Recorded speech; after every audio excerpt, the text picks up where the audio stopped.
boa tarde a todos. Mais uma vez é um prazer estar aqui com vocês nessa tarde. Espero que a gente consiga aprender juntos aqui com esse tema, que na verdade ele fecha um ciclo de webconferências, né, que foi me pedido a trabalhar nesse mês de novembro sobre saúde do homem.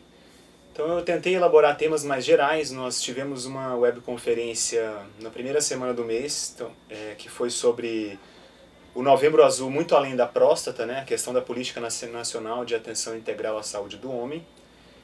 Tivemos na sequência uma explanação sobre rastreamentos, aqueles que são recomendados aos homens, baseados nos protocolos científicos mais atuais. E agora vamos falar sobre detecção precoce de câncer no homem versus prevenção quaternária.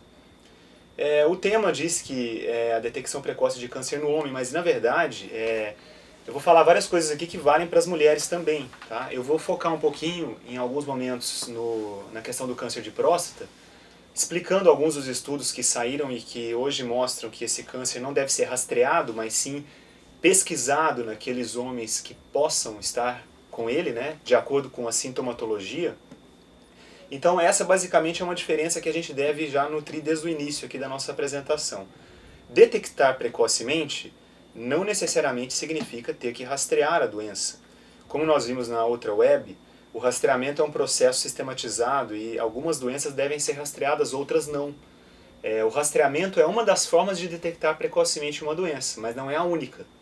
Muitas vezes a gente só consegue detectar uma doença precocemente através de sintomas mesmo, sintomas iniciais.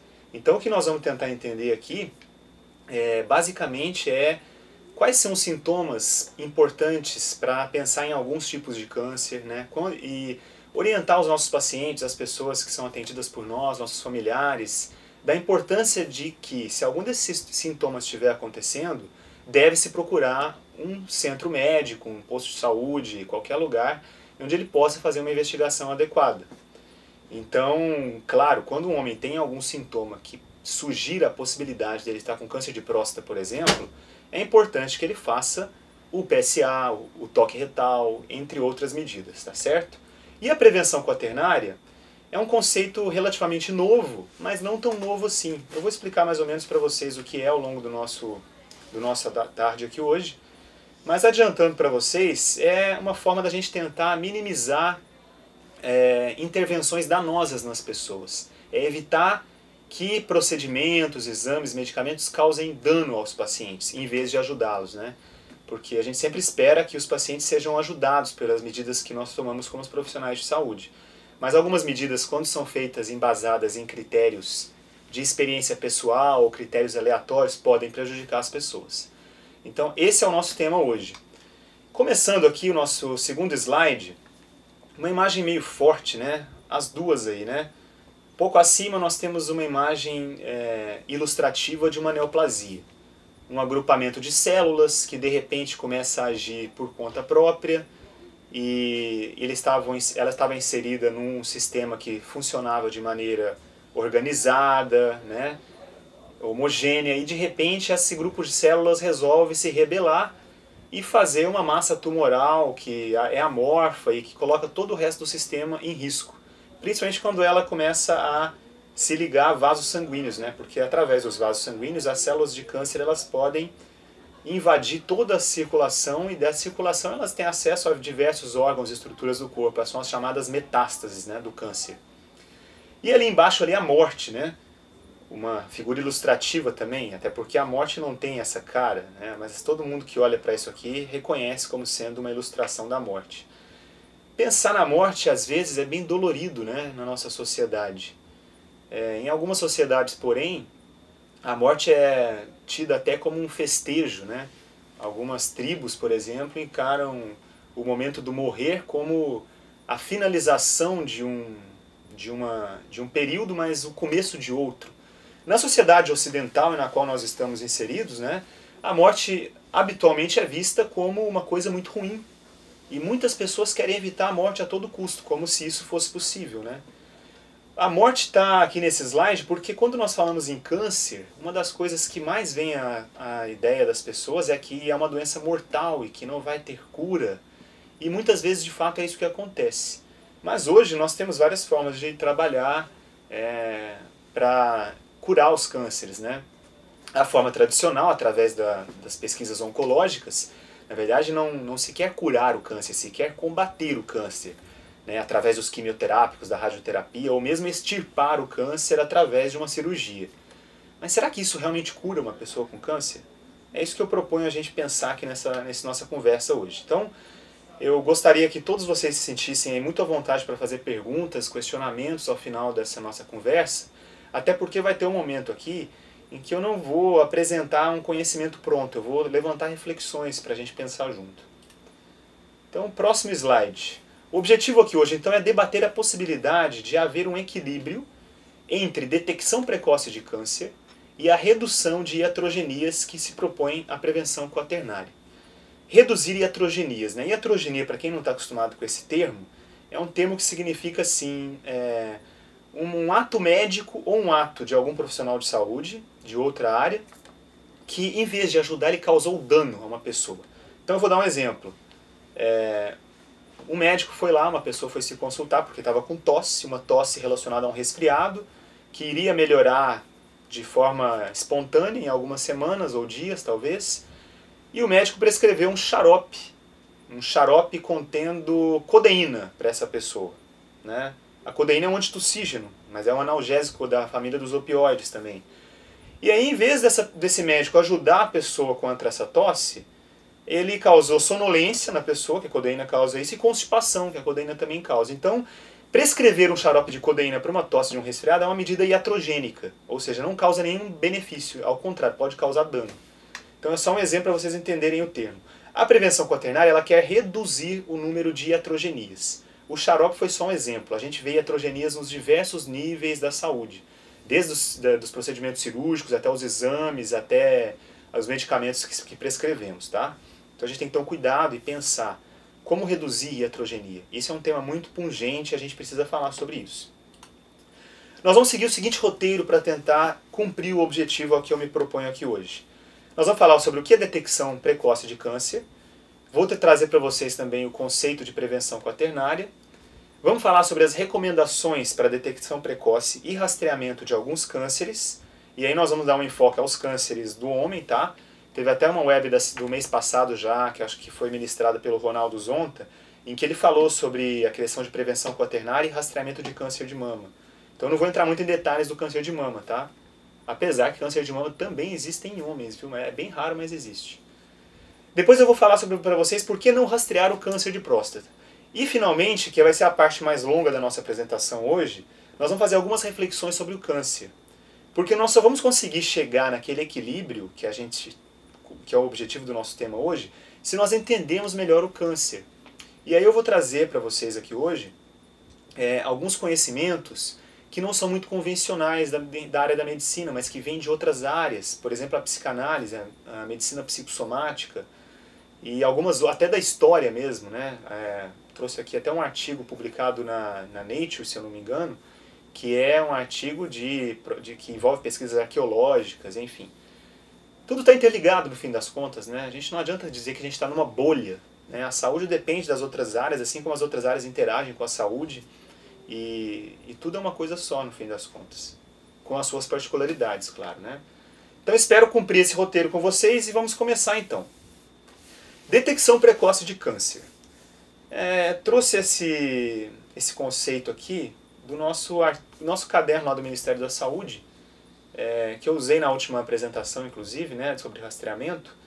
E esse conceito, claro, vocês vão encontrar em diversos outros lugares, né, inclusive na página do INCA, na internet, tem isso aí. Na área oncológica, o diagnóstico precoce, também chamado de downstaging, né, do inglês, é uma estratégia que possibilita terapias mais simples e efetivas, tá, para os cânceres, né, porque ele contribui para reduzir o estágio de apresentação do câncer. Então, uma das estratégias para você fazer downstaging é o rastreamento, mas não é a única. A principal estratégia, nós vamos ver, através de precocemente detectar os sintomas e precocemente, uma vez detectados esses sintomas, e mandar os indivíduos para o tratamento que for necessário. Essa estratégia então de detecção precoce, ela pode salvar vidas, reduzir a morbidade associada ao curso dos cânceres e diminuir os custos do sistema de saúde relacionados ao tratamento das doenças, certo? Porém, se ela for feita de uma maneira a não respeitar os conceitos de prevenção quaternária, em vez dela reduzir custos para o sistema de saúde, reduzir morbidade para os pacientes, ela vai aumentar isso. Por que será, né? Vamos ver aí ao longo, com um exemplo inclusive do câncer de próstata, do rastreamento. O que pode acontecer quando a gente faz rastreamento de câncer de próstata? Essa tabela aqui, esse quadro, né, ele fala sobre vários sinais e sintomas associados com cânceres passíveis de diagnóstico precoce. Então todos esses cânceres que estão ali na coluna da esquerda, mama, colo do útero, cólon e reto, cavidade oral, até o testículo lá, são cânceres que nós podemos diagnosticar precocemente, com base na apresentação dos sintomas, tá? Alguns, inclusive, são recomendados investigar precocemente através do rastreamento. Um bom exemplo é o câncer de colo do útero. O câncer de cólon e reto, o câncer de mama, ainda há evidências de que o rastreamento pode ser mais benéfico do que danoso para esses três que estão ali em cima. Para o restante, as evidências de hoje não sugerem que a gente deve sistematizar um rastreamento de todas as pessoas que vão ao serviço de saúde. A gente deve sistematizar, sim, uma forma de que essas pessoas conheçam esses sintomas, ou que a gente pergunte para essas pessoas em cada oportunidade de que elas estejam no posto de saúde, no consultório, né? O senhor ou a senhora está sentindo alguma coisa diferente? E aí, se algum desses sintomas aqui aparecerem, a gente deve acender uma luzinha ali, né, e pensar na possibilidade de um câncer. E tem vários sintomas que podem aparecer. Eu não vou ler todos para vocês, os slides vão estar disponíveis depois, mas eu gostaria de chamar a atenção aqui para o famoso câncer de próstata, né? Então o câncer de próstata está aqui. Vejam só, alguns sintomas que podem estar relacionados ao câncer de próstata. Ó. Primeiro, demora em iniciar e finalizar o ato urinário, frequente ato de urinar durante a noite, noctúria, são alguns dos sintomas que podem pensar em câncer de próstata. Mas pode não ser câncer de próstata também, pode ser uma hiperplasia de próstata de repente, né? De qualquer maneira, o homem que se apresenta assim vai ter que investigar. Não pode deixar passar batido isso aí, tá? Outro sintoma que às vezes pode acontecer em qualquer câncer é uma perda de peso não explicada, né? Dores que não estão explicáveis também, né? Em regiões baixas, né? Por exemplo, no câncer de próstata a gente poderia investigar. Sangue na urina também poderia ser um sintoma de câncer de próstata. A gente deve estar atento a isso aí. Quem se lembra da última apresentação sobre rastreamento vai se lembrar, e da política de atenção integral ao homem, vai lembrar que um dos cânceres que mais mata o homem é o câncer de vias respiratórias, né? O câncer de pulmão. E percebam que esse câncer, infelizmente, ele não tá colocado aqui, pelo menos até os dias atuais, como um câncer que pode ser detectado precocemente. Porque geralmente ele já vai dar sintoma quando ele está avançado. Então, outro câncer que não entra aqui, por exemplo, é o câncer de pâncreas. Vocês podem ver que ele não se encontra nessa lista, que também é um câncer muito agressivo quando acontece. Eu tenho até um exemplo, que foi uma história bem comovente, assim, de um paciente que eu atendia no ano passado, e ele vinha com uma queixa muito inespecífica, assim, nós investigamos e tal, estava com umas dores abdominais, aí fizemos tomografia, descobrimos que ele tinha pedra nos rins, e o pâncreas dele estava normal na tomografia em junho isso. E aí de repente ele continuou com dores, ele já tinha sido operado daquela pedra no rim, e a dor continuou e tal. Fizemos uma outra tomografia em setembro, 3 meses só depois, e estava lá um câncer de pâncreas, que se desenvolveu de forma muito rápida, ou seja, difícil diagnosticar precoce, porque quando ele vem, geralmente ele vem de uma forma avassaladora, né? E, enfim, esse paciente foi a óbito, mas foi uma história bem interessante, assim, que apesar dele ter falecido, é um cara que eu tenho certeza que entendeu o sentido da vida, antes dele passar para o outro plano, para quem acredita, né, nessa vida da alma de maneira eterna, né? Então, vamos ficar atento nesses sintomas aí, viu, pessoal? Depois vocês deem uma lida com calma, né, nos slides, e sempre que os pacientes estiverem nas unidades, perguntem sobre esses sintomas, ou se eles se apresentarem com esses sintomas, pensem na possibilidade de câncer, indiquem que o médico investigue, né, para que se faça um diagnóstico correto, caso o câncer exista mesmo. Claro que esses sintomas aqui, viu, pessoal, não são exclusivos de cânceres, podem outras doenças diversas dar sintomas assim também. Então, não também vamos criar um alarme desnecessário dizendo que todo mundo que se apresenta com dor e sangramento após relação sexual está com câncer de colo do útero. Não é assim, tá? Mas tem que investigar, certo? Próximo slide, então. Eis aqui o conceito de prevenção quaternária de uma maneira bem reduzida, né? E uma maneira reduzida significa sintetizada, não reducionista, né? Mas a prevenção quaternária é o seguinte, ela é o primeiro mandamento de qualquer médico, né? Que Hipócrates já definiu séculos e séculos atrás, né? Então ele diz ali, ó, the first commandment of a doctor, do no harm, ou seja, não cause dano. Então, a primeira coisa que um médico deve pensar quando algum paciente chega para ele é que ele não deve piorar a condição desse paciente. O paciente chegou geralmente com algum problema, não sei quando ele vai fazer lá o check-up que ele quer, né? Esse paciente que vai fazer o check-up, então, é mais importante ainda a gente tentar não causar dano, né? Porque ele chegou lá saudável, então ele sair dali com uma doença, pô, é complicado, né? Se não tiver nenhum bom motivo para isso, a gente deve evitar, né? Fazer isso. Então, a prevenção quaternária é a gente trazer de volta um desses princípios do juramento de Hipócrates, né? Para quem não conhece o juramento de Hipócrates, eu recomendo a leitura, que é bem bonito. É um juramento que todo formando em medicina, ele presta lá na hora de colar o grau. Eu tive a honra de ler o juramento durante a formatura da minha turma. E eu tento cumprir esse juramento, né? Claro, a gente precisa estar estudando todo dia para conseguir cumprir, porque as evidências mudam, as rotinas mudam. Mas infelizmente tem alguns médicos que não se preocupam muito com isso não. E eu transfiro essa questão de não causar dano a todos nós profissionais de saúde, não só o médico, mas todos que trabalhamos com pacientes devemos ter isso em mente. Quando alguém chega pra gente procurando ajuda de cuidado, isso deve ser uma coisa que deve estar na nossa mente, né? Não causar dano a essa pessoa, tentar ajudá-la. Então vamos trabalhar com o que a gente tem conhecimento, o que está dentro da nossa competência técnica, e não trabalhar com achismos, né? Que é o que muitas vezes a gente está vendo em algumas campanhas aí, e eu tenho que citar de novo o Novembro Azul, né? Que é uma campanha que tem um interesse muito grande em vender procedimentos e exames, infelizmente. Vamos então para o próximo slide. Aqui agora então, ó, quais são as recomendações então para a detecção precoce dos cânceres mais prevalentes? Então aí, ó, todos eles têm recomendação de diagnóstico precoce praticamente, menos o câncer de pulmão e de esôfago. Nem falou do pâncreas aqui, né? Mas esses cânceres aqui, geralmente eles não manifestam sintomas antes de estarem já no estágio muito avançado. Então a gente tem que tentar evitar. O câncer de pulmão, por exemplo, é um câncer que a gente consegue evitar a grande maioria dos casos se o paciente parar de fumar. Porque a maioria dos casos de câncer de pulmão está relacionado ao cigarro. Não exclusivamente ao cigarro, mas a maioria sim. E o rastreamento, como eu falei para vocês, só os 3 primeiros lá têm indicação de serem rastreados. Isso aqui seria uma recomendação com base em conhecimentos de prevenção quaternária, aliados à detecção precoce. Será que a gente consegue fazer um equilíbrio? Ou será que as pessoas vão continuar com muito medo do câncer? A gente precisa entender melhor o câncer então, né? E isso nós vamos tentar fazer através das nossas reflexões que vão seguir adiante aqui. Antes da gente partir para a reflexão da gênese do câncer, né? Que vai ser uma reflexão, de certa forma, até filosófica em alguns pontos.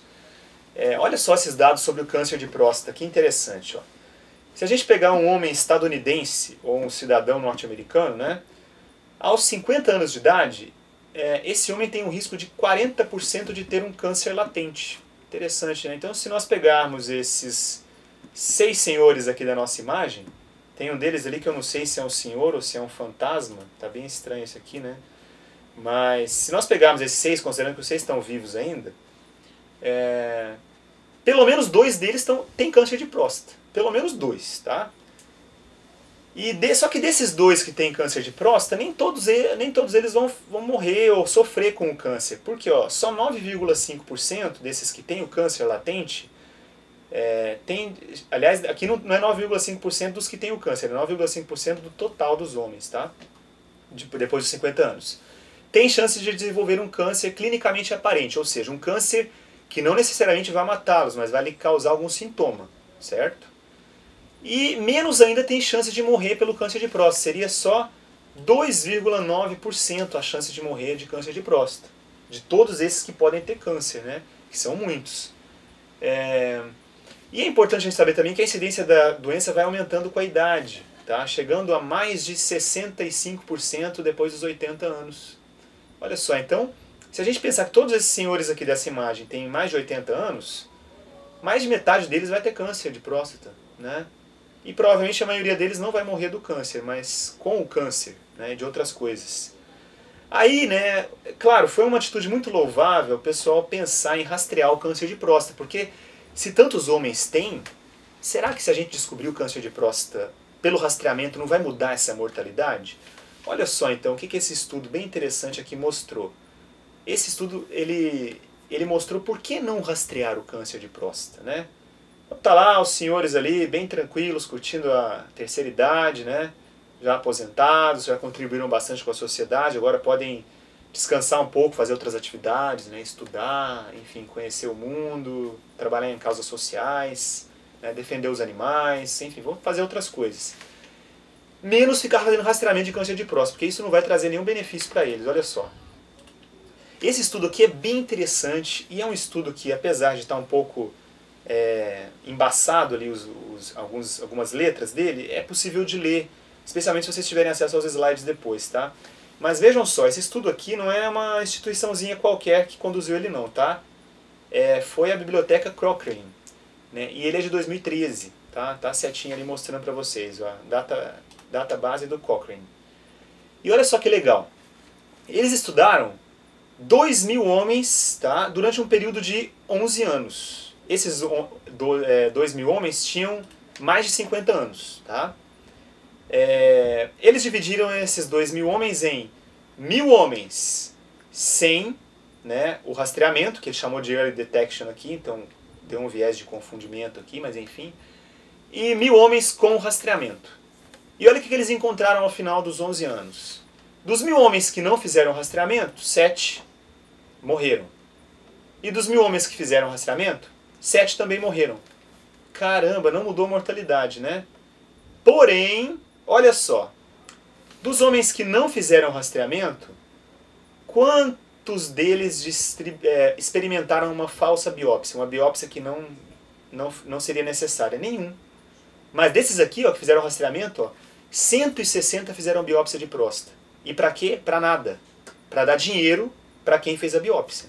E para o laboratório que estudou a biópsia. Porque não houve benefício nenhum. Não mudou a mortalidade deles. Tá? E além de tudo, 20 deles foram tratados de forma desnecessária para câncer de próstata. E o tratamento de câncer de próstata não é uma coisa isenta de riscos, né?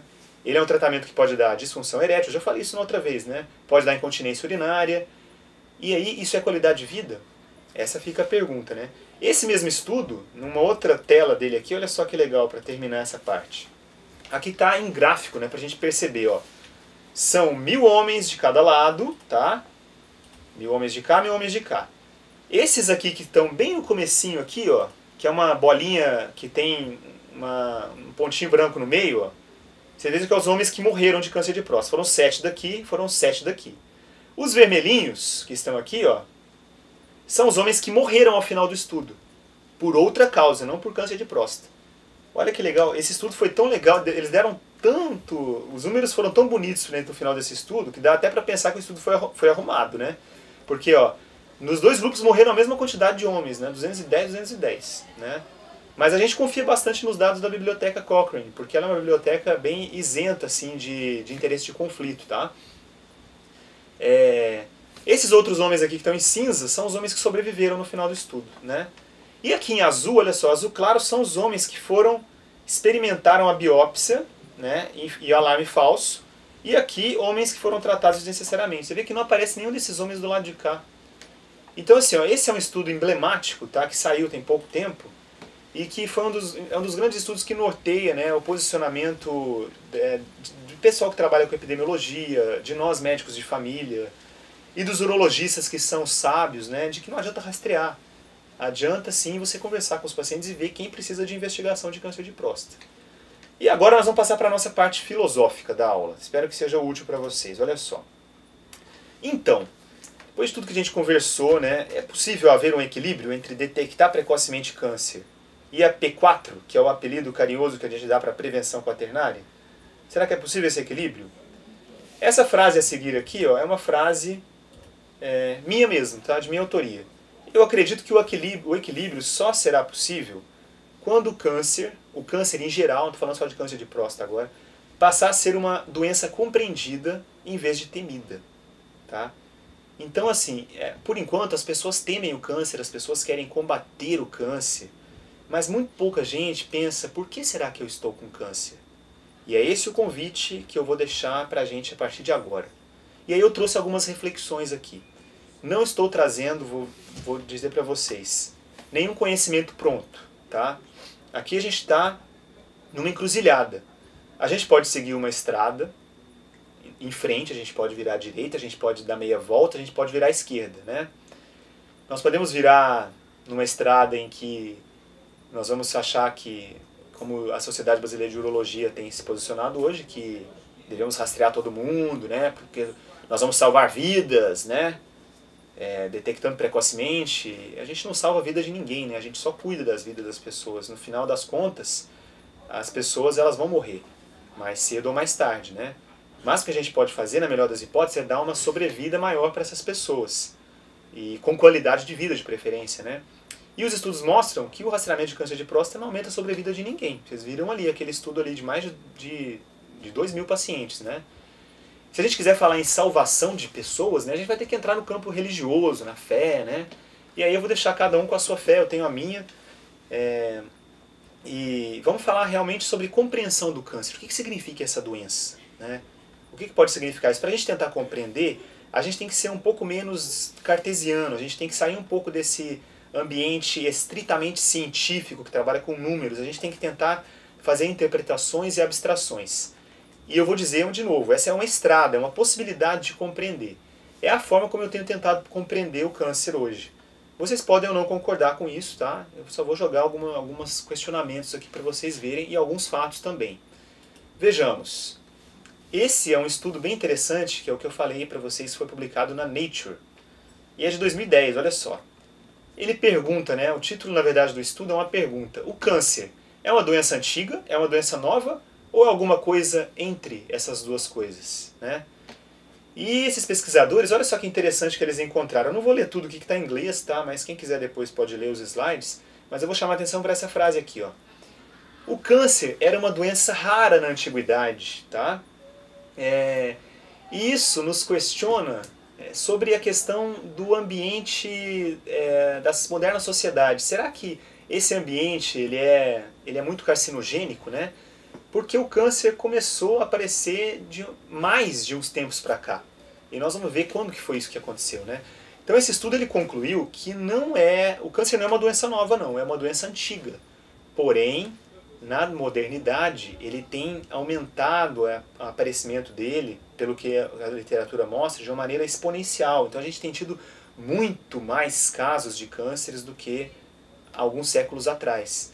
Então eu coloquei aqui a figura de uma múmia, porque eles encontraram realmente em algumas múmias a presença de câncer. Mas era muito raro encontrar isso. E a literatura médica da época, né, que já existiam relatos, né, de experiência, também relatava muito pouco, né? Então o que eu pergunto para vocês a partir disso é: de que está se falando quando são mencionados fatores carcinogênicos ambientais? Do que será que nós estamos falando, né? Ou melhor, o que seria um ambiente carcinogênico? E aí eu vou trazer algumas imagens aqui agora que mostram um pouco sobre como nós estamos vivendo nesse planeta que por um lado é tão bonito, mas que tem se transformado realmente numa bagunça. E quem está fazendo essa bagunça? Será que é Deus? Ou será que é o próprio homem? Vamos ver só. Olha só que beleza. Aqui a gente tem aí algumas imagens que às vezes a gente não se dá conta, né? Mas o nosso céu está ficando ligeiramente poluído, né? A gente pode olhar para essas chaminés das indústrias, a gente pode olhar para os carros nas grandes metrópoles. E a nossa água, então? Olha, eu juro para vocês que eu fiz esses slides aqui antes da tragédia lá de Mariana, viu? Mas coincidentemente, né? Aquela tragédia é mais um dos grandes exemplos de como estamos poluindo nossas águas e jogando os nossos rejeitos em qualquer lugar, como se aquele recurso ali fosse limitado, né? E as nossas pessoas, nossos irmãos que vivem no meio do lixo, tendo que catar lixo para sobreviver? Quanto nós estamos preocupados com essas pessoas? Ou a gente olha, sente pena e vira a página? Ou muda o canal? Ou vocês acham que não existem pessoas nos lixões?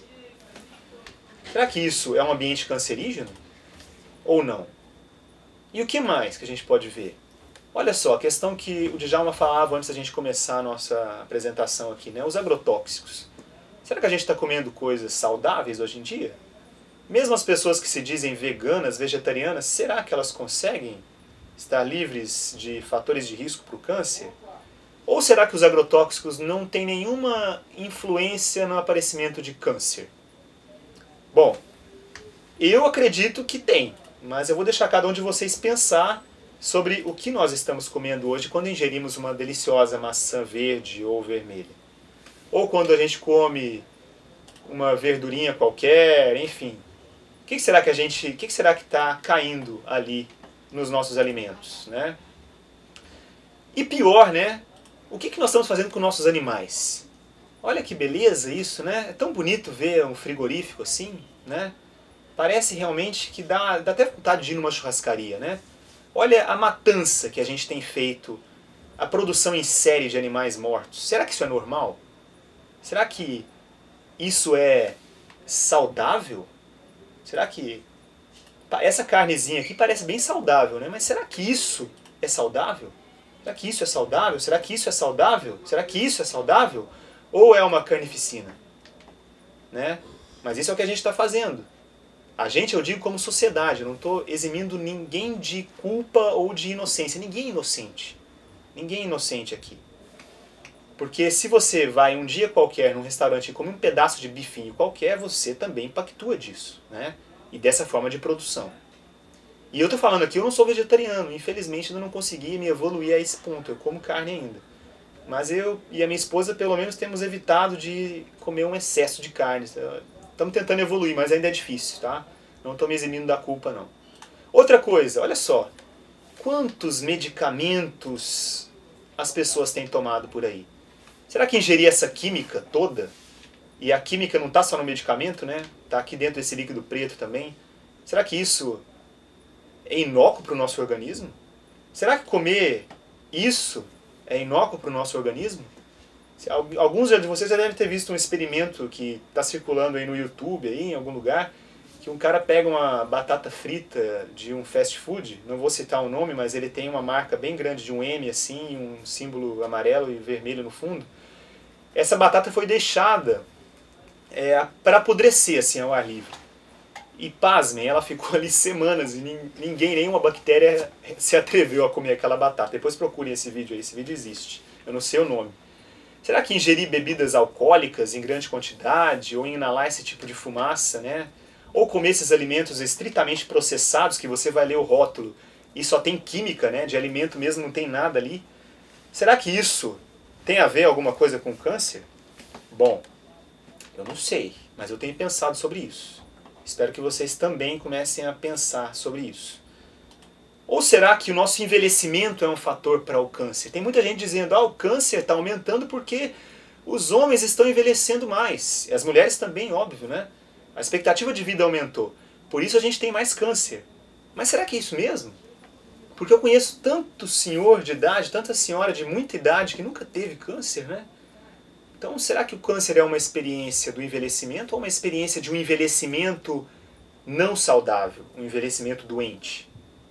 Pensemos sobre isso. O meu avô tem 86 anos e ele não tem nenhum câncer. Pelo menos até hoje que a gente saiba. E ele não fez o rastreamento do câncer de próstata, olha só. Talvez se a gente fizer, ele vai descobrir que tem lá um câncer de próstata, né? Mas por isso que eu recomendo que ele não faça. Tá muito bem ele, graças a Deus. Olha só, tem gente que advoga que o câncer vem, na verdade, de alterações genéticas, né? Alterações lá nas nossas bases nitrogenadas, enfim. Mas enfim, pode até ser que alguns genes alterados tenham uma relação com o câncer. E hoje a oncologia está se esforçando ao máximo para descobrir que genes são esses, né? Como nós vamos bloquear essas mudanças, né? Mas não adianta nada preocupar-se em bloquear as mudanças sem entender por que as mudanças genéticas acontecem. Esse é o grande ponto, né? E o gene, ele se altera internamente, é dentro da gente. Se essa alteração ocorreu, cada um de nós que teve uma alteração genética, uma mutação, e que às vezes até passa isso para os filhos, foi responsável por essa mutação. De alguma maneira foi responsável. Na maioria das vezes, essa responsabilidade é inconsciente. Então as pessoas não entendem por que os genes sofrem alterações. Às vezes pode ter até a influência do próprio ambiente insalubre em que ela está inserida. Mas muitas vezes pode ser influência de uma mente insalubre, penso eu, né? E nós estamos vendo muitas alterações genéticas, mas até agora a gente não viu nenhum X-Men por aí, né? Se vocês virem, me contem. Eu só vi os X-Men nas histórias em quadrinhos e nos filmes, né? Os X-Men são teoricamente, né, o novo futuro da humanidade, né? Pelo menos isso é o que diz a ficção. Mas eu vou entrar no dilema da ficção aqui, tá? A ficção pode ser muito útil até pra gente pensar e abstrair ideias, né? Eu trouxe a imagem aí do Logan, do Wolverine, só pra gente lembrar que as alterações genéticas podem causar algumas coisas, inclusive cânceres mesmo, tá? O X-Men até hoje, na realidade, nenhum apareceu por aí pra nos contar, não. Então, né, depois dessa explanação aqui desses slides, a pergunta mais importante, né? O que nos levou a agir assim? Assim que eu digo é isso, ó. O que nos levou a agir assim? O que nos levou a agir assim? O que nos levou a agir assim? O que tem nos levado a agir assim? Né? Eu não vou responder essa pergunta. Vou deixar vocês pensarem sobre ela, porque eu acho que essa pergunta não tem uma resposta só, né? Vamos passar para o próximo slide aqui, que eu tenho um palpite para trazer para vocês pensarem também. O humanismo. Olha só. O homem vichoviano, pintado ali pelo Leonardo da Vinci, né? O homem como o centro do mundo. O homem como a coisa mais importante do universo. O humanismo é a filosofia moral que coloca os humanos como principais numa escala de importância. Embora a palavra possa ter diversos sentidos, o significado filosófico essencial destaca-se por contraposição ao apelo ao sobrenatural ou a uma autoridade superior. Desde o século XIX, o humanismo tem sido associado ao anticlericalismo herdado dos filósofos iluministas do século XVIII. Então, o humanismo é uma filosofia nova, né?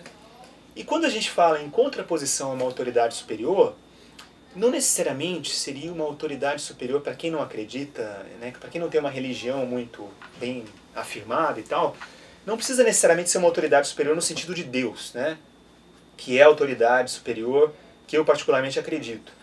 Mas você pode pensar numa questão de autoridade superior como dizendo assim, o mundo, né? Ou a coletividade como uma autoridade superior. E quando a gente coloca o mundo, a coletividade, a gente teria que pensar em todas as coisas, no meio ambiente, nos animais, né, nas plantas, na água. Mas o homem se colocou acima disso tudo, né, depois que essa filosofia começou a se enraizar, principalmente nas sociedades ocidentais. E olha que interessante, quando que o humanismo começou a aparecer, né? Foi de 200 anos para cá. E aquele mesmo estudo que eu citei para vocês lá, ele colocou assim, ó, os primeiros relatos na literatura científica de tumores distintos só ocorreram nos últimos 200 anos.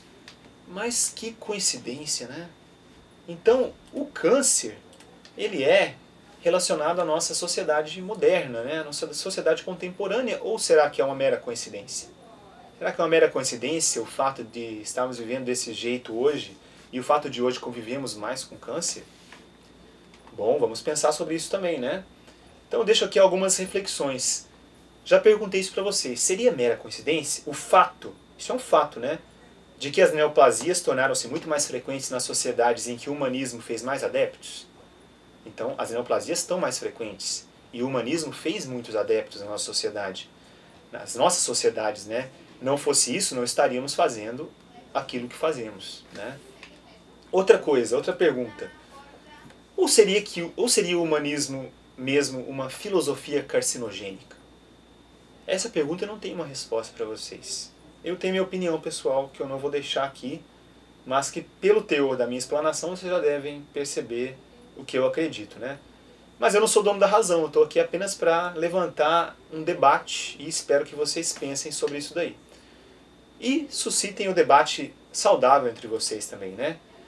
Mas eu vou falar um pouquinho sobre o egoísmo da célula cancerosa, antes da gente terminar essa webconferência. Olha só, a célula cancerosa, é claro que ela não fica ali dizendo morte ao sistema, né? Mas no momento em que ela se resolve se dissipar do restante do sistema e agir por conta própria, né? Ela prejudica ao sistema e ela pode levar à morte do sistema. E esse é um problema, porque o que acontece, né? Quando essa célula cancerosa que elas estão representadas desse lado aqui, ó. Elas perdem, né, o controle da divisão celular, né? Elas resolvem não responder mais ao controle superior, que pode ser pelo gene que se alterou, pode ser pela proteína controladora que não funciona mais, né? Elas levam a esse tipo de coisa aqui, né? Elas começam a agir por conta própria, querendo se multiplicar indefinidamente, crescer de uma maneira aumentar o número dos seus, né, dos seus semelhantes aqui, e não estão muito preocupadas com o que vai acontecer com o resto. E isso é um tiro no próprio pé, porque quando as células resolvem se agir assim, de forma egoísta, elas não percebem, mas o que vai acontecer é que o hospedeiro delas vai morrer. Então, o fim das contas é a morte. O câncer não percebe isso, né? Mas quando ele se resolve se multiplicar de forma indefinida, ele age como um parasita que vai levar o hospedeiro dele à morte. Estaríamos levando o nosso planeta Terra à morte com o que fazemos com ele? Vamos pensar sobre isso. Olha só. Esses autores aqui escreveram isso já em 1983, então não é novo o livro deles, tá? É um livro chamado A Doença como Caminho, um livro bem interessante. Olha o que eles dizem lá sobre o câncer. O câncer é uma expressão da época moderna e da nossa visão coletiva de mundo. Nossa era é caracterizada pela expansão e pela concretização desconsiderada dos próprios interesses. Será? Será que eles estão falando besteira ou será que eles estão falando alguma coisa com sentido? Eles dizem mais. Na vida política, científica e a vida que se diz religiosa, então vai um religiosa entre aspas ali, e na vida privada, os homens tentam expandir seus interesses sem consideração pelos limites. Eles tentam criar por toda parte bases para seus próprios interesses, ou seja, são as metástases, né? Prestigiando unicamente seus ideais e objetivos e escravizando assim todos os demais em seu próprio benefício. Esse é o princípio do parasitismo. E aí, esses autores, eles concluem assim, ó. Nosso todo racional, atual, é igual ao da célula cancerosa. Nossa filosofia atual só admite um objetivo: crescer e progredir. E qual será o objetivo desse progresso? Ainda mais progresso. A humanidade está envolvida numa viagem sem rumo. O progresso está por aí, né? Até na nossa bandeira está lá o progresso. Progresso, progresso, progresso. Progredir para onde? Para quê? Mas é isso que a nossa filosofia e que tudo que a gente conversa em política, em economia, diz, né? Como se fosse a coisa certa a se fazer. Temos que progredir. Temos que progredir, progredir. Vamos progredir então. Para onde? Né? Aí vocês vão me perguntar, pô, Bruno, mas e aquela pessoa tão boazinha que desenvolveu câncer? Aquele indivíduo, né? Vamos sair agora desse ambiente mais coletivo do qual estávamos falando e vamos chegar ao indivíduo. Ah, mas aquela senhorinha, aquele senhorzinho era tão bonzinho, aquela pessoa era tão... e ela desenvolveu câncer. Eu digo para vocês o seguinte, tá? Que também é um conceito que eu trouxe daquele livro lá e venho reparado em várias outras publicações, tá? O que simboliza o câncer no âmbito individual? No âmbito individual, o câncer é uma crença que se diga de passagem mortal, né? Num exterior independente de si.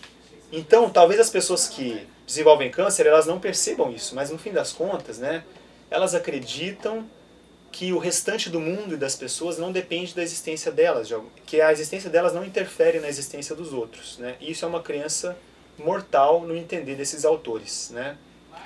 Essas pessoas, talvez, inconscientemente, elas vivem o chamado pseudo-amor sentimental. É um comportamento no qual se tenta compensar sentimentos inconscientes de culpa por meio de boas ações. Então, elas não praticam boas ações porque elas estão com vontade de praticar boas ações e porque elas acreditam que seja legal praticar boas ações, mas porque elas querem ser salvas de alguma coisa. Porque talvez elas tenham medo de que se não praticarem boas ações, elas vão ser punidas. Talvez elas até acreditem realmente em Deus, né? Mas eles não entenderam o significado do real amor. Eles mostram, o câncer mostra um amor pervertido, o amor que foi mal compreendido pela pessoa.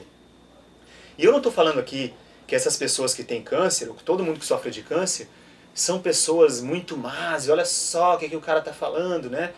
Porque na verdade todos nós somos maus, né? Todos nós temos um pouco de maldade dentro de nós. Então assim, todos nós temos um problema. E quem não sofre de câncer sofre de outra coisa, entendeu? O final das contas é que toda doença tem um significado.